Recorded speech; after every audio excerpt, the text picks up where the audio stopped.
नमस्कार दोस्तों। आज आपको सुनाने जा रही हूँ मालती जोशी जी की कहानी ऊब। दोस्तों, कहानी पसंद आए तो प्लीज़ लाइक, शेयर और सब्सक्राइब ज़रूर कीजिए। अपना हाथ कुछ देर रोककर सुमन ने ध्यान से सुना। पड़ोसिन उसे आवाज़ दे रही थी। वह उठी और पीछे का दरवाज़ा खोलकर बाहर आई। क्या है जिज्जी? उसने पूछा। एक चीज़ है, यूं माथे पर बल डालकर पूछोगी तो नहीं मिलेगी। अब दे भी दो, 2 बाल्टी कपड़े धोने को पड़े हैं। उसने बेजारी से कहा। तेरा काम तो कभी ख़त्म ही नहीं होगा। ले पकड़ अपनी चीज़। नरेश का, उसके पति का पत्र था। जिज्जी का ख्याल था कि पत्र देखकर वह खिल उठेगी। इसी आशा से 100 काम छोड़कर खुद देने चली आई थी। क्या बात है सुमन, आज फिर कोई कांड हो गया? सुमन का मुरझाया चेहरा देखकर उसने पूछा। कांड तो रोज के होते ही रहते हैं। आज देवर जी का रिजल्ट भी आ गया है। सुमन ने एक सांस भरते हुए कहा। फिर क्या? हमारे वनवास का 1 साल और बढ़ गया। यानी कि राजेश फिर फेल हो गया। हद है। पता नहीं तुम लोग उस पर अपना पैसा क्यों फूंक रहे हो। तो और क्या करें, अध बीच में ही छोड़ दे तो इतने दिनों का किया कराया मिट्टी हो जाएगा। एक युवाऊ सी मुद्रा बनाकर पड़ोसिन अपने घर में चली गई। सुमन ने पिछला दरवाज़ा बंद किया, लिफाफा कोयले के ड्रम पर रखा और फिर अपने धोबी घाट पर जुट गई। वाकई आज धुलाई का ढेर हो गया था। रमा ने ढेर सी साड़ियाँ डाल दी थी और हर साड़ी के लिए अलग अलग आदेश थे। भाभी, इसे गर्म पानी में नहीं डालना। भाभी, इसे छांव में सुखाना। भाभी, इसके फॉल पर जरा साबुन मल देना। भाभी न हुई जैसे नौकरानी हो गई। खुद बड़े मज़े से बैठी अम्मा से गप्पे लगा रही है। यह नहीं कि जरा सी मदद ही करवा देती। अम्मा जी भी बड़े लाड से बेटी को पास बिठाकर समझा रही है कि ससुराल में कैसी समझदारी से रहना चाहिए। घर वाले की कमाई को मुट्ठी में रखना चाहिए। हर महीने बैंक में कुछ न कुछ डालना चाहिए। ऐसी ही समझदारी सुमन दिखाने लगे तो नायलैक्स की, उली की उन कीमती साड़ियों को रस्सी पर लटकाते हुए सुमन का मन भारी हो आया। पिछले साल भर से उसने एक भी ढंग की साड़ी नहीं खरीदी है। उसके अकेली के लिए तो यहाँ कुछ खरीदने का प्रश्न ही नहीं उठता। रतलाम से आते हुए कभी कभार कुछ ले आते हैं तो सबके मुंह चढ़ जाते हैं। छिपा कर ले भी आए तो क्या है, पहननी तो इन्हीं लोगों के बीच है। इन्हीं लोगों के बीच, हाँ, शायद सारी ज़िंदगी इन्हीं लोगों के बीच ही बीतेगी। पहले ननंदों की शादी का बहाना, अब राजेश की पढ़ाई है। वह भला आदमी मज़े से साल दर साल फैल होता चला जा रहा है। उसके साथ वाले कब से डिप्लोमा ले लेकर अपनी नौकरियों पर चले गए हैं। ये साहबजादे एक क्लास में 2-2 साल जमे हुए हैं। ना ये पास होंगे, न सुमन को इस घुटन से मुक्ति मिलेगी। बहू, कपड़े हो जाएं तो गेहूं निकाल लेना। कल के लिए आटा बिल्कुल नहीं है। गुस्से से लाल हो आई वह। गेहूं का टीन इतनी जोर से आंगन में लापटका कि माँ बेटी क्षण भर तो सहम गई। जरा संभल कर काम किया करो बहू, माँ जी ने बाहर आकर कहा।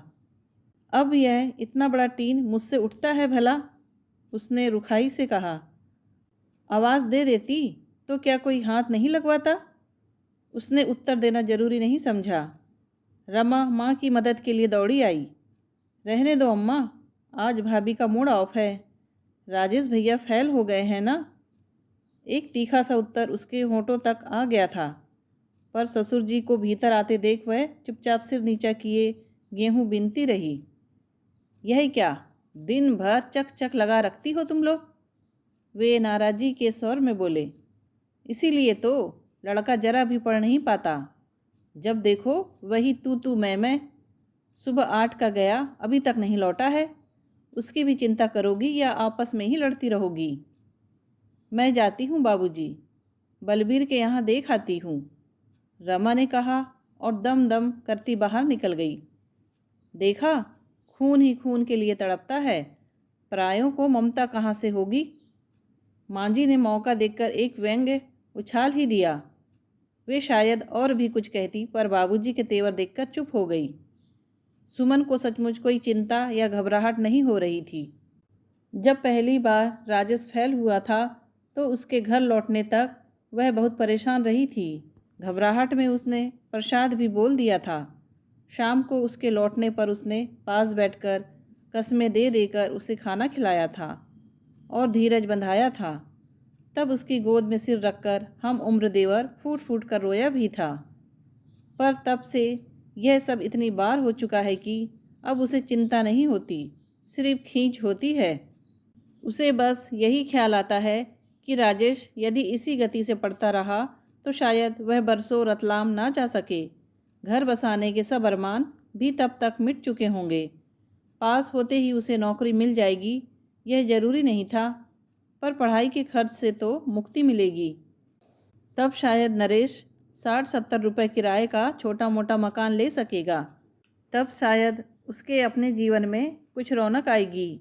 अभी तो बेचारा होटल में खाता है और एक रिश्तेदार के बरामदे में पड़ा रहता है। रिश्ते की भाभी मकान मालकिन की ठसक से रहती है और जब तक जगह की तंगी का हवाला देती रहती है। शाम 7 बजे रमा लौटी, साथ में राजेश भी था। सूरत पर एक शहीदाना अंदाज था। सारा घर उसे घेर कर बैठ गया। उस पर सांत्वना की बरसात होने लगी थी। रमा दौड़ दौड़ कर उसके लिए खाना गर्म करती रही और माँ जी अपने पास बिठाकर उसे खिलाती रही। इस स्वागत समारोह में सुमन ने कोई हिस्सा नहीं लिया। वह चुपचाप शाम के लिए सब्जी काटती रही, आटा गूंथती रही। उसके मन में क्रोध का सैलाब सा उमड़ने लगा। क्रोध अपने भाग्य पर, अपने पति पर, अपने माँ बाप पर। परात में रखा आटा उसका रोज़ सहता रहा। मम्मी भूख लगी है। कहीं से खेल खाल कर लौटा हुआ पप्पू धूल भरे पैरों से ही रसोई में चला आया और उसकी पीठ पर झूलने लगा।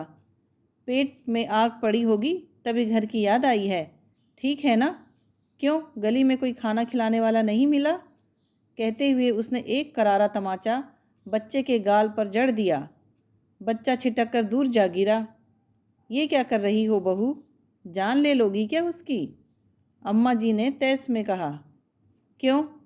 क्या अपने बच्चे को डांटने का भी अधिकार नहीं है मुझे, या इसे भी आवारा बनने के लिए छोड़ दूं? ये किसे सुना रही हो भाभी?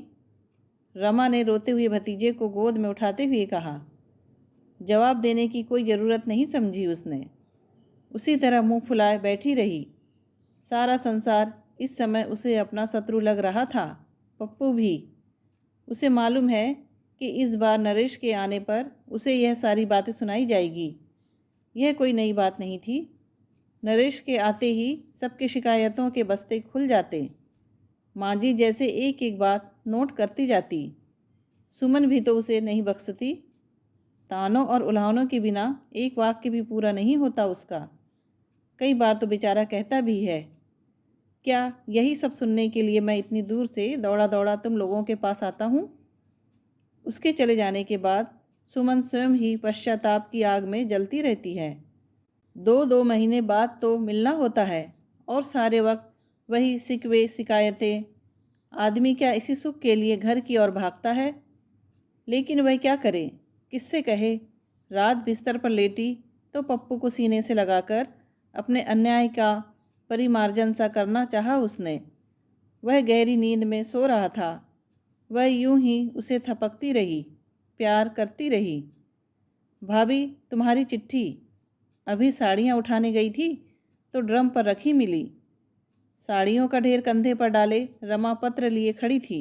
सुमन तो जैसे उस बात को एकदम भूल ही गई थी। पत्र हाथ में लेकर बड़ी देर तक सुन्ने होकर बैठी रही।